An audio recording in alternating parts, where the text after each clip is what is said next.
are where we are, but the good thing about it is Republicans always look. We're still very far apart at this point. Yes. What progress was made in this meeting, and you wanted to see a deal by the end of the week? Yes. Do you think a deal could be possible? It is possible to get a deal by the end of the week. It's not that difficult to get to an agreement. When you think about Limit, Save, Grow, the bill we passed, we raised the debt ceiling. We cap future spendings. We grow our spending in Congress by 1% each year. That gives you trillions of dollars of savings. We bring back money that we have already appropriated from the taxpayer that wasn't spent in a pandemic. We put in work requirements that the president voted for as a senator, that in Wisconsin just a couple months ago passed by 82%. It lifts people out of poverty, put them into jobs. What that does is helps our supply chain. So no longer do we borrow money from China to pay people not to work. And the only thing we're talking about are able-bodied people with no dependents. That's all you're talking about. It's already in place in certain areas. And so then we make ourselves more energy independent. We change the red tape that we can actually build things in America. So the roads we want to build, the energy projects we want to build to become energy independent. So it lowers the price to Americans, but at the same time creates more jobs and the economy gets stronger. I would take this opportunity to ask you, why is Congress not putting any pressure on the Lebanese political class to elect a president? I'm taking this opportunity because it's very. All right, come back to me when we're not talking about the debt ceiling. But this situation is still unresolved. The president, as you know, is about to head overseas for the G7. Should he stay put and not go? Look, the president is the president of the United States. He can make his decisions of what's best and how to use it. The president has now, what has changed in this meeting is the president changed the scope of who's all negotiating. Instead of all the four leaders, it's really he's finally taking Leader McConnell's advice that he's applied to him. The same advice you gave to President Trump that it worked out, same advice to President Obama and others. Appoint somebody from the president's team who can work with the speaker's team to see if we could come to an agreement.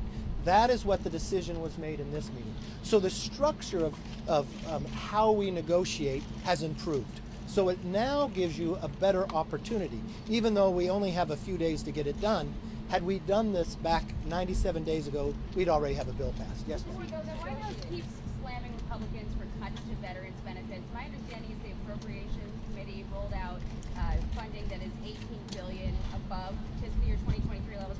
Can you confirm that, and then also talk about whether the White House is negotiating in good faith, and when's your next meeting going to be? Look, great question. As you really know, is for many times the White House and the president would say Republicans are going to cut the veterans. We would say that was a lie. Today, out of appropriations, it was proven it was a lie. We actually increased spending for our veterans. It's like any other household. You prioritize where you spend your money. The real question is, how much debt is too much? We're at $32 trillion almost, 120% of our GDP. That means it's larger than our economy by 20%. This is the equivalent of your child having a credit card and they hit the limit again and again and again. And every year when your child hits the limit, all you do is increase the limit. Well, it comes to a point now that you can't afford it.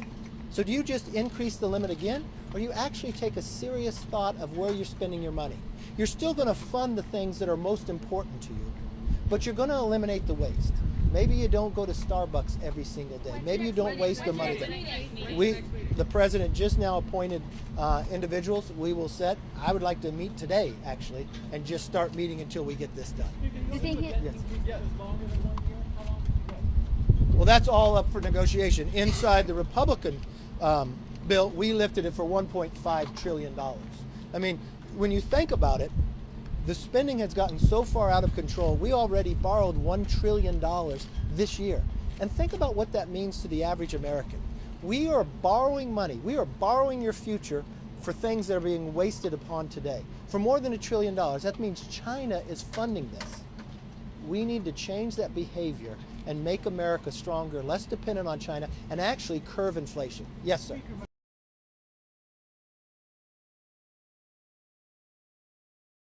McCarthy, what is your level of optimism that this is all going to get resolved? You know, look, if this is where we were in February when I first came down, I'd be very optimistic that this would get solved right away. The structure has changed, so we're in a better process. Rich, you want to say anything else? Let me. 7 of the last 10 debt ceilings have carried something else. What the Speaker and I are advocating here is not unusual. It's more common than not. A perfect example of it is the Congressional Review Acts that we've been voting on periodically in Congress to overturn was done on a debt ceiling during the Clinton administration. So this shouldn't be this hard. Number one, we know we're not going to default. They know it, we know it. We're running out of time. And just finally, as the Speaker has pointed out, the President's agreed to designate somebody to be the lead, as I recommended to President Trump in 2019 when we faced the same situation. Do you think he wanted to negotiate with Speaker Pelosi? Of course not. I said, you have no choice. Yes, ma'am. Go right ahead.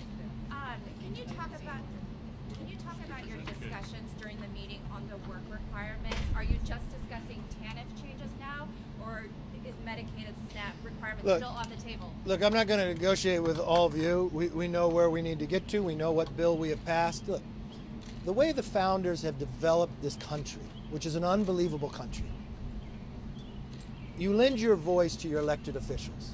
The House passes a bill, the Senate passes a bill, and then you go to conference. Unfortunately, the House is the only body that has passed the bill and raised the debt limit. We are now 15 days away from hitting this limit.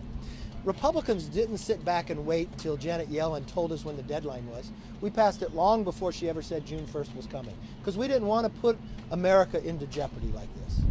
And so we have worked to try to solve problems. Just as you looked at Title 42 being lifted on the border, we didn't ignore the problem like the White House. We actually put a border control bill out there so we can secure our borders. And what happened this weekend?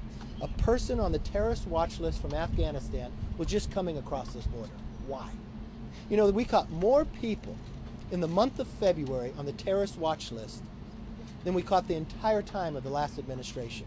You can't keep ignoring problems. You got to find solutions. And that's what the Republicans in the House have done. Yes, ma'am. Thank you so much. What do you tell the world who is looking at you now and concerned about possible default and the implications in the global economy? Look, I think America is the #1 economy in the world, and when we get done with this negotiations, America's economy is going to be stronger, because we're going to make the American economy stronger by putting more people back to work, lifting them out of poverty, lowering our energy costs, and more importantly, curving our spending that the runaway. So as the world looks around and look back at America, said they were spending too much, they won't be able to say that when we're done. Thank you all very much. Have a good day.